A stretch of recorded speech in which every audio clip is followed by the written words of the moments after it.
大家好，然后欢迎来到我们的 Long Chat。现在是我们2025年的7月15日，也是我们的第一期。这次我们很荣幸邀请到了我们的世界冠军 Yuki Hashimoto 的总教练，以及 HD Zero 电条的总工程师，来我们一起去探讨 HD Zero 的电条与其他电条有什么不一样，包括我们在设计的时候，我们有做哪些的具体的细节设计。来，我先请我们的任总来跟大家打个招呼。大家好，我是 HD Zero 里面算负责电条的计划的那个发起人。很感谢我们的任总能够支持我们，然后同时也能设计出这么好的产品，所以我们 Longcat 的节目就比较是放轻松，我们就可以多说一点，去更加深入的去探讨这个产品的一个东西。那么其实在我们穿越机电条来说，我们其实大家最普遍的问题就是选择一款什么样的电条才是大家心目中所喜欢的电条。像比如说有很多不同的因素，那么在我们设计 HD Zero 电条的时候，通常会有哪些因素会考虑在内？其实以这款 HD Zero Halo 电条来讲，我们其实首要的第一项目就是可以满足顶尖飞手的需求，尤其是竞速选手。因为竞速其实对电条有很大的一些，我们比如说要保证它不是说运作的好或是耐用，你甚至还有足够的爆发力。我想这一次这个 Halo ESE 跟其他的电条最大的差异是，这个电条提供了更多的爆发力，那可以满足选手甚至有些友商下一世代新的电机的需求。我认为这个电条都可以满足这些性能上未来的或可能性。因为我自己也是飞手，包括我们也是在之前也是主导了 Foxeer 的电条的设计。我们 Foxeer 电条也是一个从2021年以来也是一款特别经典的产品，有很多的国内外的飞手都在使用我们这款电条。那么你觉得这两个电条之间的区别，你认为在哪里？觉得以 Halo 来说跟 Foxeer 做对比的话，主要差一点是我们因为使用两层板的叠合的方式，所以它在面积上会比 Foxeer 更小，但同时在那个设计上做一些线路上的优化，所以它整个承受的耐电流其实是比 Foxeer 版本还要再高一些的。其实我们可以看到，像这个电条，我们这里是有专门去做这个两层板的设计，然后同时我们还有一块特别大的一个铜板来去给它做散热，就是为了能够给我们提供更加多的爆发力，对吧？是的，没错。因为其实限制电条电流输出的话，最大的限制并不是来自于 MOSFET， 而是来自于这个电路的设计，然后电路 layout 的优化。然后这个我认为目前 Halo ESE 就现阶段来说，就我们以市面上已有的产品来说，大概是目前电流承受能力做到最好的。这个电条我们设计的是多少安的一个电条？目前我们电条上，我们对外是宣称有70安的耐电流，但瞬间可以到100安。但是实际上我们在实验室，当然这是实验室啦，我们有更高、更夸张的耐电流的承受能力。对，那个视频我看我们的周博士也是已经上传到我们的一些平台上面，也能够看到，就特别暴力用特别高的电压去拉很大的电机，然后就是把这个电条拉到冒烟的那种状态。因为这个版本我们也是第3代版本了，对不对？其实这个版本可能不止第3代，内部是好几个版本。但我认为这个电条至少在一些顶尖飞手有先行就协助我们进行压力测试下，目前这个电条我们认为是没有太严重的问题，然后也达到如我们当初设计时所预期所希望的一个性能需求。对，因为我们看到，包括我们像在今年的美国的 International Open 这场比赛中，其实是我有亲自去使用过这个电条，就给我感觉是就飞起来会更加的丝滑，更加的顺滑。就是你们在设计这个电条的过程中，是为什么能够让它做到这么丝滑？关于这个表现会更加的顺滑，我觉得比较单纯的点就是我们在电路上的设计比可能友商或者是竞争产品相较之下，我们优化的程度还比较好。因为说实在，这个电条的发起到现在终于可以拿出成品来讲，其实也过了蛮长的时间。我们也是内部经历好几个改版，然后才终于磨练到现在一个可以拿出来给飞手拿来竞赛使用，然后都没问题的产品。然后我看我们这一次的 HD Zero 电条，它是推出了2个版本，一个是 AM32，一个是 BL32的版本。那么你会更加推荐哪一种？就我个人来说的话，我会推荐使用 AM32的版本，但并不是说性能上或是的差异，主要是毕竟 AM32它的个固件是开源的东西，比较不会像 BL Heli 碰到无法预期的状况，比如说突然它不做了，然后就导致飞手想要拿到 BL Heli 的电条都是一个问题。那就这个来说，这个 Halo ESC 来讲，是我们目前测试下来。我知道各位在可能使用 AM32的电条都碰到很多的挫折，但至少我可以保证这个电条是在 AM30的固件或是 BL30的固件下表现都一样，保持一样的优异，并不会像坊间可能大家就是知道说 AM32的电条普遍会就是爆发比较弱。或是电条会比较提早，就是状态不良，然后要提早退役这状况。那至少这2个现象在 HD Zero Halo ESC 上是不会发生的。可以理解，我们就是在设计过程中有专门为 AM32这个固件去考虑，对不对？严格来说并没有，只是我们相较其他厂商来讲，我们在电路上做的优化，甚至下的心力。是远超过大概其他产品，这也能够向我们解释为什么就是像我们顶尖飞手，比如说 Yuki Hashimoto， 还有包括来自美国的 J-Box， 在我们这次意大利比赛中就换上了这个电条，它的飞行的速度是特别快，而且是很丝滑的。AM32它是在固件当中就是有比我们以前 BL32它的一个 PWM 的控制精度和一个响应延迟方面，它的速度是会更加好吗？就 AM32跟 BL32的这2个固件的比较，其实在可能 B 站或是油管上都有很多人做过相似的比较。那我个人认为 AM32如果说优势超过 BL32的优势，主要是在于它在自动进角的这个功能的发挥上，目前是比 BL Heli 来的稳固，而且确实是有在飞行体验上，然后甚至竞赛上的一些，确实是有一些独到的优势。就是我们今年其实是很多选手，他们其实反映过最多的问题，就是在使用 BL32这个电条的时候，比如说我在比赛的时候撞到一个东西，我的飞机这个解不了锁，电机不转了，但我重新上电它又好了。那么这个你认为是哪方面的原因比较大，以及我们的 HD Zero 电条有没有解决这个问题？我认为这部分最大的差异其实并不是来自于固件，而是在于硬件上的设计。因为大部分的电条设计，老实说，它的电路布局并不算做到非常的尽善尽美，导致他们在比如说飞行的时候。竞赛的时候碰到大力撞击的时候，比较多的是并不是来自于固件，比如说 BL Heli 3个固件让电条进入保护状态，而是上面的可能电源组件，或是它的单片机，或是注入这2个晶片，可能过载或进入保护状态，然后跳掉，然后所以才导致解不了锁。我认为这个主要是来自于硬件上设计差异造成的。就也可以看到，我们就是今年其实是冒出来了很多新兴的品牌，比如说像我们2个月之前新出来的 UltraBot 牛伯特电条，它的一整套飞塔，它的其实设计是比较让人大开眼界的，尤其是它的那个电条的双层板布局，因为我们大家普遍流行都是单层板设计嘛，还有包括像我们最近新来自我们国内顶尖俱乐部的悟空团队也出了他们的一个紫色的电条。那么我们有注意到，就是悟空电条使用了它的那个芯片和大家有所不一样。你觉得我们 HD Zero Halo 电条的这个核心竞争力在哪里？我想对于我们来说，核心竞争力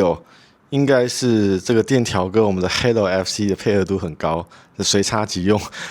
但如果真的硬要说做这比较的话，我也无法说太多，因为毕竟一方面来说 Oxbow 的电条我们这边也没有做过太多的测试。那然后悟空的电条，我想好像目前我们这边也没有太多的消息。但我个人认为，我们的优势主要是在于说，如果我们只看外观啦，就外观来讲，因为很多还是要实际使用才知道。就外观来说，HD Zero Halo 的电条在你可以看到在正面的地方打了一个很大的一个铜条，那这一方面来讲，算是保证了那个整个电条耐电流设计应该会比另外2个竞品会再高一些。那2个来说是它的那个散热来讲，可能或多或少都会有一些正面的帮助。那这个就纯粹就外观上的分析，我会说我们 Halo 的电条大概有可能的优势会在这个地方。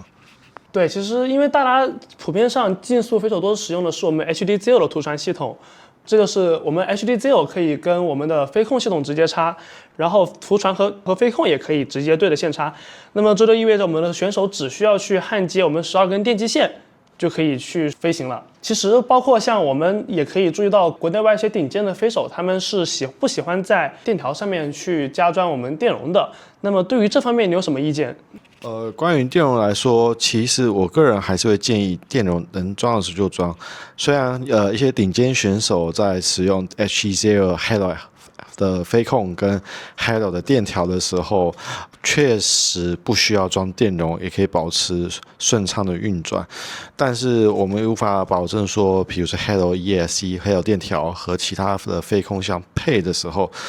虽然电条可以保证它上面的单片机运作稳定，但是可能不一定能保证飞控的顺畅运作。所以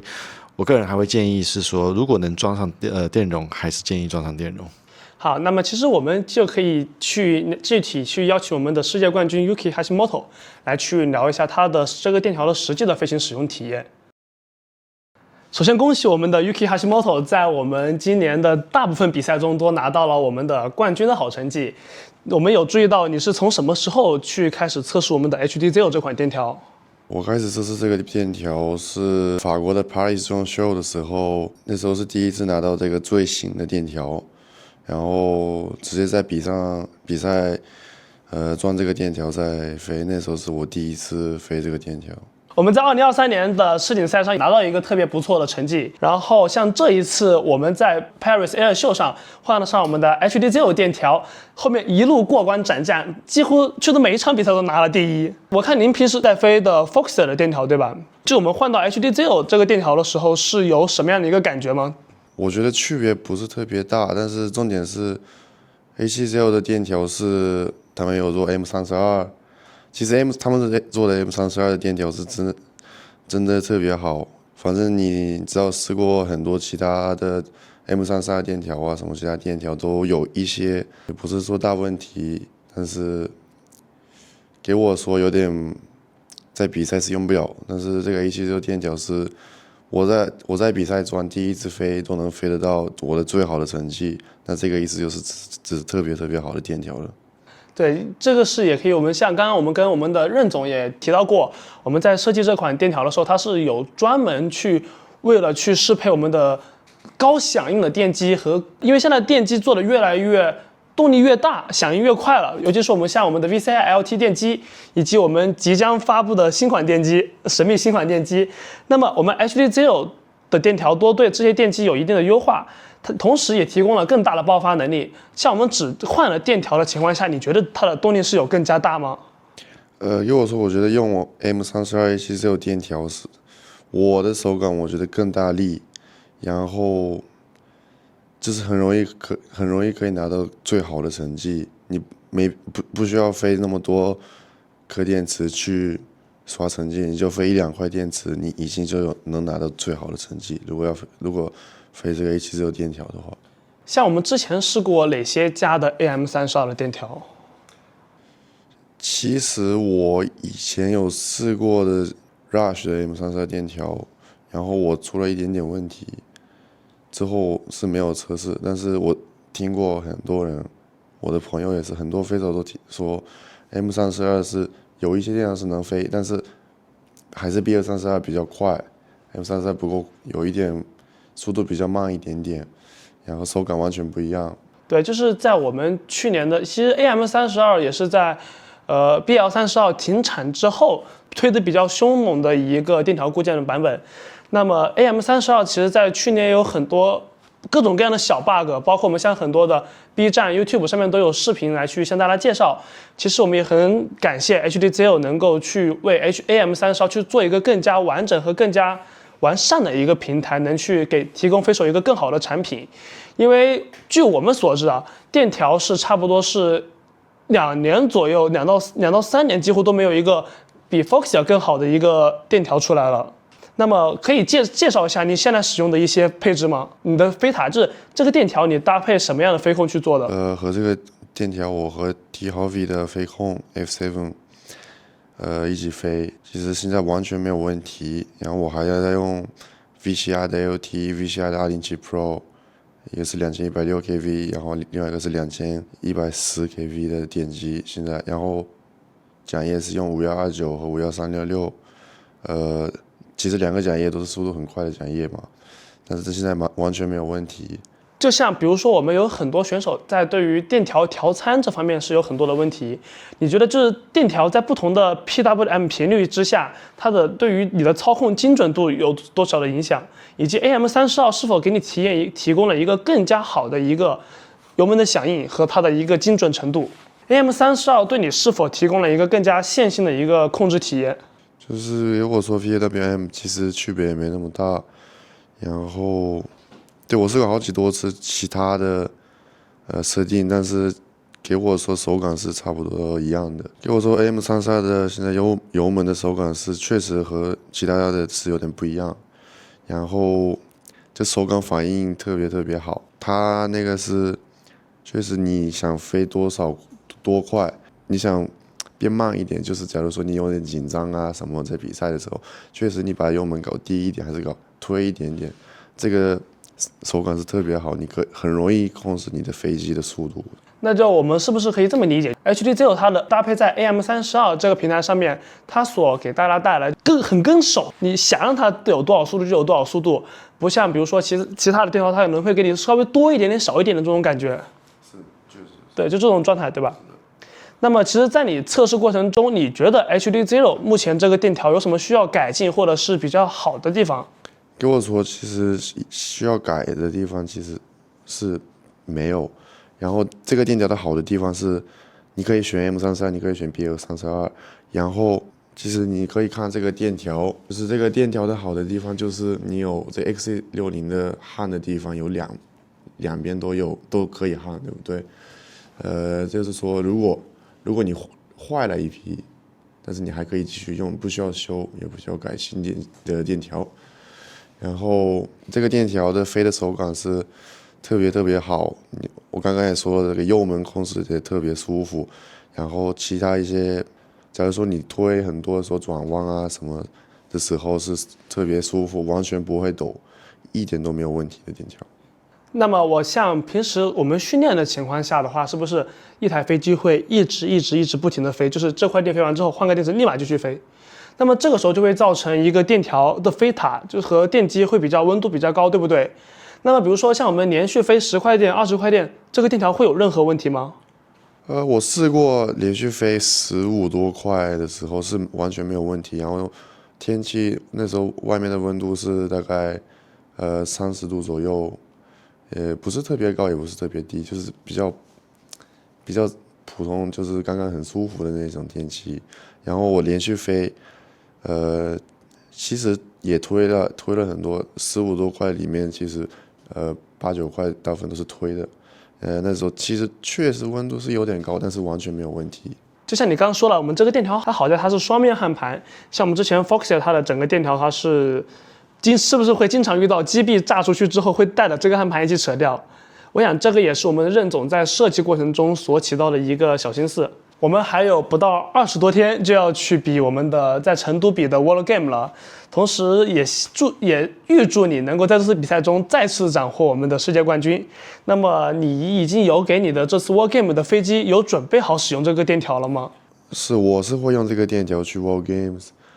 就是这个电条很好嘛。然后我现在已经飞得特别好，也有一些好的设定，这没有理由我不改这个电条，你知道。如果像我们的其他的朋友来去购买我们这个电条，你有什么一些推荐的设定给他们吗？比如说电机的进角，这个是大家比较常见的问题。电机的那个启动功率，因为启动工具我们知道 AM32和 BL32它的那个设定是不一样的嘛。M32其实我还没有特别做得好，但是是完全没问题的。这里一个照片这好，对，好，这里会展示我们 Yuki 的一会儿的那个 AM32使用 HDZO 的一个那个电条的设定。如果让你来主导一个电条的设计，你会选择想往哪方面去升级？如果人家可以做更好的电条，这是更好的一个东西，就是把我自己的飞机可以飞更快，我只需要这里而已。就提供更多的动力，更加跟手，以及没有问题。因为我们也知道，在比赛过程中是不允许有任何失误，设备也不允许有任何问题的。这也是为什么我们会专门去准备我们的训练飞机和比赛飞机之间的区别。你觉得 HDZO 这个电条，它最适合的用户，它的 target 的一个群体是哪里？新手、中等的选手，然后 freestyle、racing， 还是像你们这样的顶尖的 top pilot？ 我觉得其实确实重点是这个电条是其实给5寸的比赛做的电条，但是对我来说，假如说高飞手，然后新飞手，大家都可以用这个电条。新飞手可以飞更好，就是手感特别好，比其他电条好很多。然后高飞手的话也是一样，手感肯定会比其他的好。你也可以知道怎样可以飞更快，怎样可以飞更稳定在比赛。对，包括我们自己。包括你也知道，我也和你一起去试了这款电条。我们在实际体验当中，它的就是从另外一个电条换到这个电条的一瞬间，就能够完全感受到它的不一样。包括像我们来自悟空团队的那个帕罗斯，也去试了这个电条，当他上手那一瞬间的反应也是完全不一样的。电条是更加的丝滑，更加的更多的动力能够去推动它。好，那其实大家能够看到这个视频的时候，我相信我们的 HDZO 的 Hello 电条已经能够在各大淘宝店、在各种平台能够已经买到了。那希望大家能够多多支持我们的 HDZO 电条，也感谢我们的任总和 HDZO 来去设计这么好的一款产品来给我们所有的飞手。那么同时也预祝我们的 Yuki Hashimoto 在2025年的成都 World Game 世界运动会当中再次勇夺冠军。好，谢谢大家。黄货，下班。